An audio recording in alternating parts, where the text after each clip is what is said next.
Queen of Tears s'est terminé le 28 avril après avoir cassé des records monstres et en devenant l'un des plus gros hits de 2024. Du coup, c'est parti pour une revue détaillée de la série. Avant tout, est-ce que ça va et est-ce que tu as passé une bonne semaine? Alors, Queen of Tears, je vais te l'avouer, pour moi c'était loin d'être imperfect. Je sais que je suis en désaccord avec l'opinion générale, vu que ce drama a fait des records d'audience et a même dépassé Crash Landing Over You qui détenait le record jusque-là. Mais pour moi, plus les épisodes avançaient, plus je perdais patience. Mais j'ai tenu bon et j'ai quand même fini la série. Pourtant, tout avait bien commencé. Les premiers épisodes ont su installer les personnages avec brio. T'avais de l'humour, l'alchimie entre Hein et Hyunwoo était juste au top. Puis, patatras. Ça a fini par ressembler au dessin du cheval là. Ouais, celui-là, exactement celui-là. Alors, je vais commencer par les points positifs du drama. L'histoire d'amour entre Hein et Hyunwoo.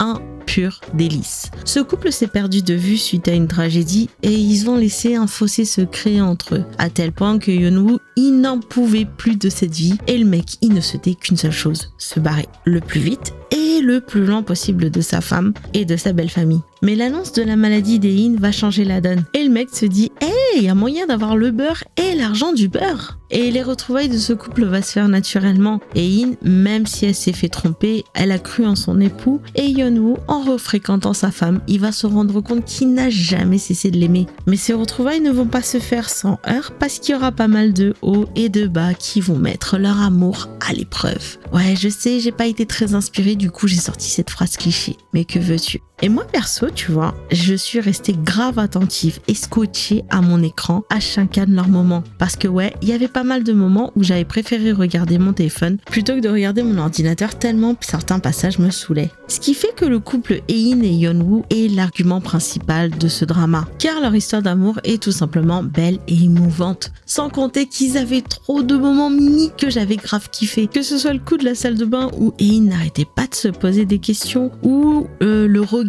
langoureux qu'elle lance à son mari parce qu'elle veut le mater encore et encore. Franchement, il y avait de quoi faire.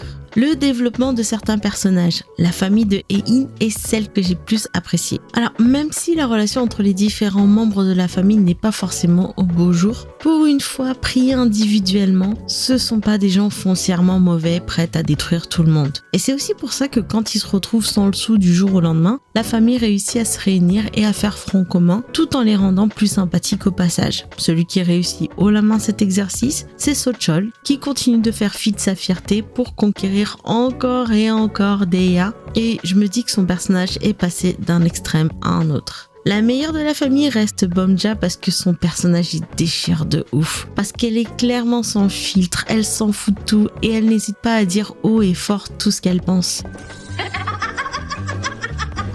Je pourrais continuer encore et encore, mais bon, j'ai encore pas mal de choses à dire, du coup je vais m'arrêter à là. Mais n'hésite pas à laisser en commentaire le développement du personnage que tu as le plus apprécié et pourquoi, si tu as envie d'expliquer plus en détail. Alors je vais passer au jeu des acteurs. Tous les acteurs, ils ont fait un sans faute et franchement, il n'y a rien à dire. Que ce soit les moments d'émotion comme...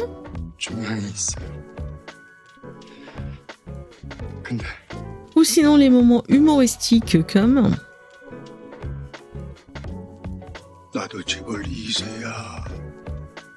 Les acteurs, ils ont donné le meilleur d'eux-mêmes et ça se voit de ouf. Le couple Deya et Sochol sont passés par pas mal d'épreuves et leur histoire est un mélange entre amour, arnaque, respect et dédain. Et ben Lee Joo-bin, elle joue trop bien le rôle de cette arnaqueuse qui a eu un béguin pour Sochol, tout comme Kwa Dong-yo qui joue à merveille ce gamin pourri gâté qui va se responsabiliser de plus en plus et qui aime de tout son cœur une femme qui le blesse à plusieurs reprises. J'ai trop adoré leur interprétation. Bien évidemment, et ça on va pas se leurrer, c'est Kim Song-hoon et Kim Ji-won. Les mecs, ils étaient au top. Franchement, on sait que c'est de très bons acteurs, mais ils se sont surpassés. Leur alchimie, elle est juste incroyable. Et pour le coup, même si tous les acteurs ils étaient au top, j'ai trouvé qu'il y avait 3 moments stellars où ils ont surpassé l'excellence même. Du coup, en 3e position, la scène de l'hôpital avec Oh Hae-in et Kim Sun-hwa. Sun-hwa apprend la vérité sur la maladie d'Hae-in, sa fille qu'elle a toujours délaissée et qu'elle a toujours mis un point d'honneur à lui pourrir la vie parce qu'elle n'a pas su faire le deuil de la perte de son fils. fils. Et dès le début de l'épisode, l'actrice Nang Yo-hee se démarque avec son jeu d'actrice. Parce que son personnage se rend compte que sa fille est aux portes de la mort et là, elle se dit qu'elle s'est conduite comme la chips la moins croquante du paquet.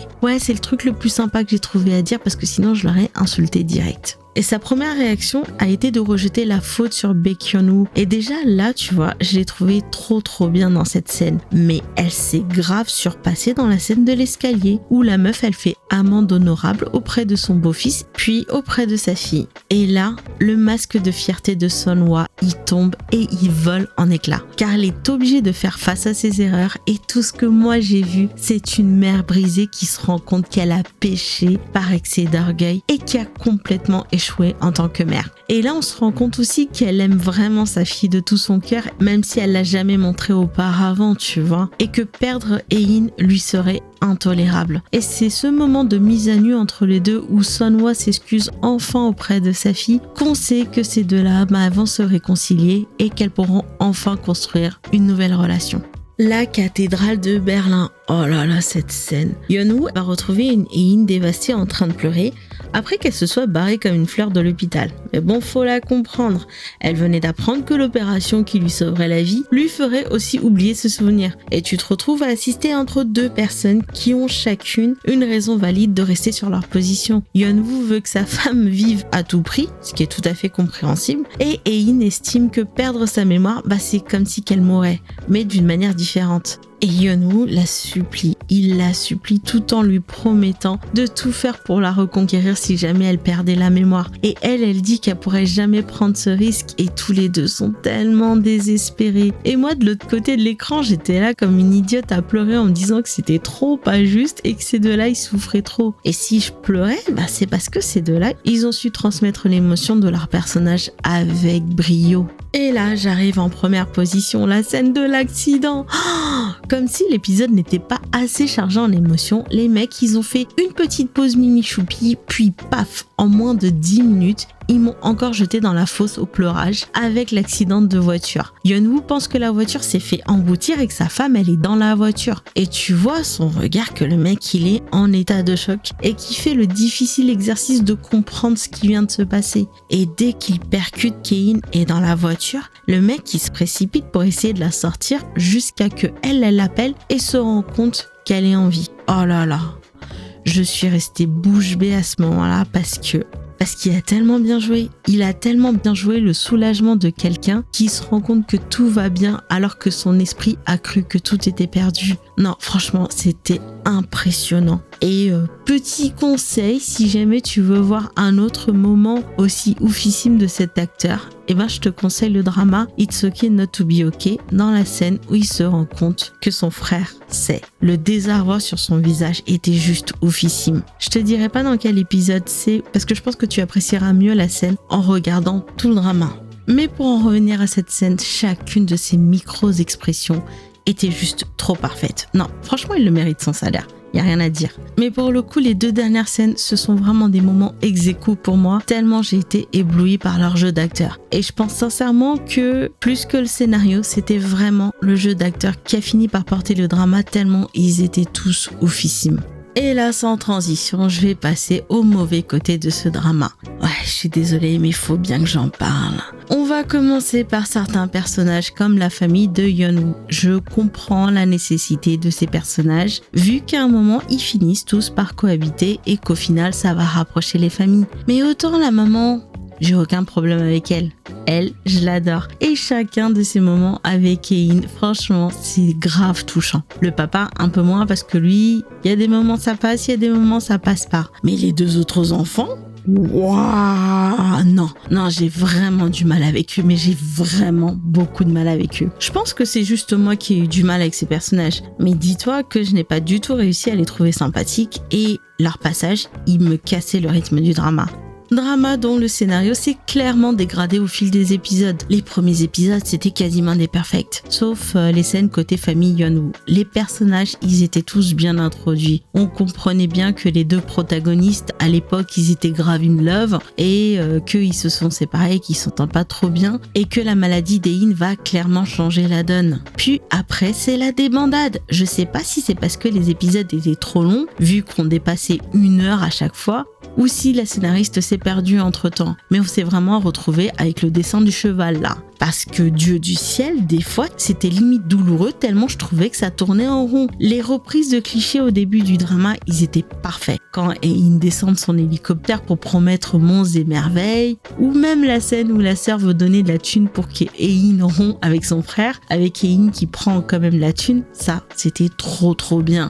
Puis je sais pas ce qui s'est passé. Quelques épisodes plus tard, la scénariste a eu recours à d'autres clichés, mais on a fini par tomber dans le ridicule, à commencer par Truck-kun.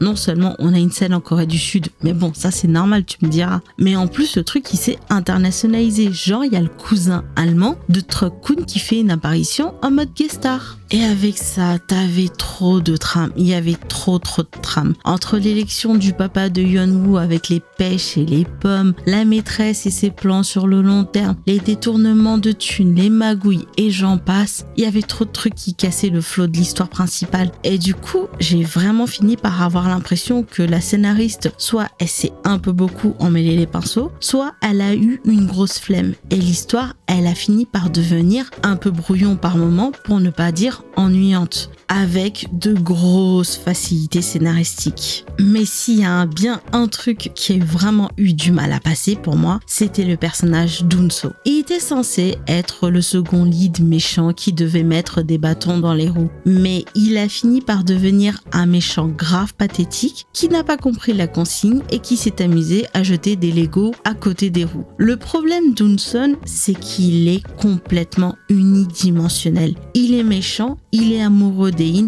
et c'est tout. L'auteur a complètement raté le développement de son personnage, ce qui fait que tout ce que Unso entreprend devient complètement ridicule et son obsession pour Ein en devenait vraiment pathétique. Le mec il s'accrochait à Ein comme une sangsue de chez Wish. Du coup, quand il met le meurtre de je sais plus qui sur le dos de Yeonwoo et qu'il prend sa place à l'hôpital, tu te dis ouais bon c'est intelligent mais c'est trop bateau. Sans compter qu'arriver comme une fleur dans l'hôpital et prendre la place de Yeonwoo, c'était du gros n'importe quoi. Et le semblant d'explication dans l'épisode d'après prouvait juste que ils se sont pas foulés. Et tout ce truc avec Unso m'a terriblement frustré. Ils avaient casté Park Sun-hoon et c'est un gros gâchis. Unso ne méritait pas Park Sun-hoon parce que ce mec c'est un bête d'acteur et qui a dû donner le meilleur de lui-même pour ce personnage qu'il ne méritait clairement pas. Mais si tu veux te remettre de ce débâcle, je te conseille de regarder Into the Ring, petite comédie politique où lui et Nana sont juste trop choupis. Mais pour en revenir à Unso, je sais que la scénariste a essayé